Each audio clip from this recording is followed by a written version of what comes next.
Les deux premiers panneaux, le nouveau panneau 5 cm plus large. Là, un petit changement, j'ai tout déménagé pour y mettre ici. On va peut-être réduire la vidéo, voilà. Donc j'ai deux batteries supplémentaires, ce qui m'en fait 4, toujours à 24 volts bien sûr. Mes trois régulateurs pour les trois panneaux, car je fais toujours un régulateur, un panneau. Le convertisseur, j'en ai mis un plus gros, 1500. Là, c'est pour vérifier la tension de mes batteries, et puis ainsi que la puissance des panneaux, mais là, ça marche plus. Faut que je regarde pourquoi. C'est pas branché pareil qu'avant. Là, je me suis fait un petit coffret sur lequel j'ai mis le courant qui va alimenter mes prises dans la maison. Là, c'est tous mes branchements pour les lumières, PC, etc. C'est un peu plus propre que c'était. Il y a encore de l'amélioration à faire. Là, c'est tous mes piquages pour les plus. Là, pareil pour les moins. Et là, c'est mes piquages pour voir les ports USB des régulateurs et revoir tout sur PC. Voilà la petite différence avec l'ancienne installation qui se trouvait ici. Voilà. Voilà mon premier séparateur de réseau sur lequel j'ai relié tous mes disjoncteurs lumière de la maison. Comme je vous ai expliqué, soit je choisis d'être sur le solaire en haut, au milieu je coupe tout et en bas je mets sur EDF. Donc j'ai refait la même chose avec un nouveau séparateur que je viens de mettre sur EDF. J'expliquerai pourquoi après. Sur lequel j'ai branché les prises de la maison, mais pas tout, car celle de la cuisine, il y a de trop grosses puissances dessus et j'ai pas l'appareillage nécessaire, ainsi que les panneaux pour produire et les batteries. Voilà l'explication pour laquelle j'ai remis sur EDF. C'est que j'ai un problème d'ombrage, comme vous pouvez voir sur la photo, d'à peu près 3h, 3h30 vers 18h. Le soleil passe derrière des gros arbres. Du coup, mes panneaux ne sont plus alimentés en lumière solaire. Pendant ce temps-là, donc ils sont au minimum, au lieu d'être à 300 et quelques watts, ils retombent à une trentaine de watts. Ce qui me permet tout juste d'alimenter des petites puissances. Alors, pour aujourd'hui, nous avons eu en pointe 414 sur le nouveau 400 watts. Et pourtant, le temps n'est pas terrible. Hein. Donc je me suis dit, c'est pas possible, il raconte des conneries le truc. Eh ben non, comme vous pouvez voir sur le graphique, on a même été à peine en dessous.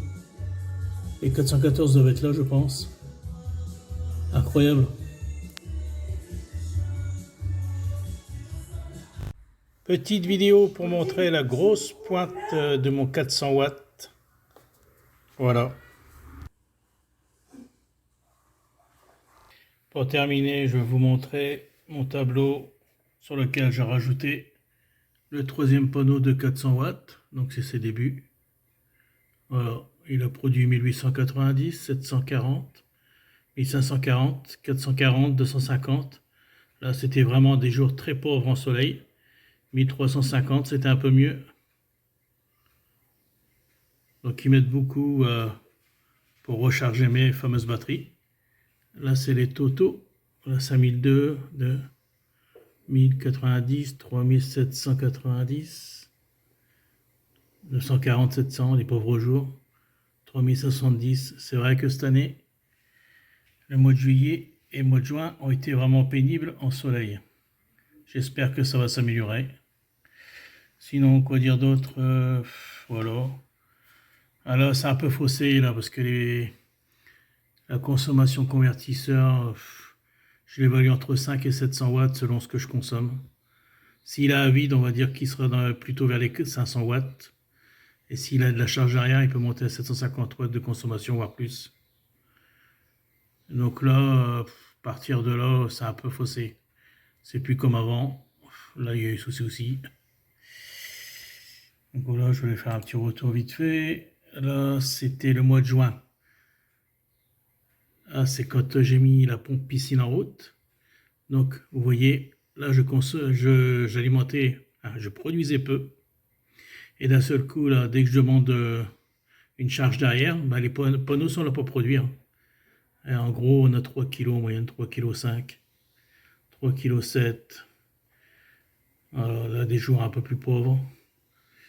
Et quand la pompe piscine marche, donc du coup, ça tire sur les batteries et les panneaux alimentent. Si les batteries sont pleines, bah, les panneaux alimentent plus et j'ai plus de production. Et là, vous voyez tout de suite où est le 400 watts, ici. À partir du 11, j'ai mis le 400 watts et là, j'ai des plus grosses productions, mis à part les derniers jours qui ont été pénibles.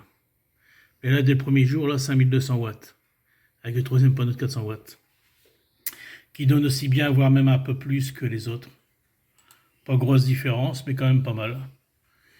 Là, c'est mes productions depuis que j'ai démarré. Donc, 7 novembre, 1548 watts sur le mois, ensuite 2 kg, 12, 21, 30 kg. Là, on passe à 38 kg, 34, 60 kg au mois de juin. Et là, je suis déjà à 33 kg mi-juillet. Voilà, pour vous faire C'était un petit retour que je voulais vous faire sur l'amélioration de mon installation. Décidément, je bégaye. Et voilà, je reviendrai vers vous quand j'aurai un nouveau panneau ou des nouvelles batteries. Enfin, je ferai en conséquence, sachant que mon problème d'ombrage de 3h30 à 6h30 m'empêche de produire comme je voudrais. Et il faut que je trouve le moyen d'y remédier. Et je pense avoir trouvé, mais il va me falloir 2-3 mois pour ça. Mettre des panneaux du bon côté, là où il y a beaucoup moins d'ombrage. Pour justement, comment on dit ça, compléter ce qui me manque pour pouvoir passer la nuit tranquille sur les batteries. Et rajouter aussi 2 batteries, car les 4 batteries, quand je suis sur les prises de la maison, j'ai un résiduel d'environ 100-150 watts à l'heure. Quand vous avez passé une nuit complète, ça commence à décharger sérieusement les batteries. Et 4 batteries, je pense que c'est quand même limite. Donc de toute façon, je suis amené à faire une batterie, un panneau. Et là, sur la période que je vous ai montré, où il y avait déjà 3 panneaux, je pense en mettre 6, peut-être 8. Mais en étant sûr, 6, j'en mettrai. Voilà. Merci de votre écoute, de votre soutien et puis de votre participation sur le Facebook. Je vous dis à très bientôt. Merci à tous. Salut!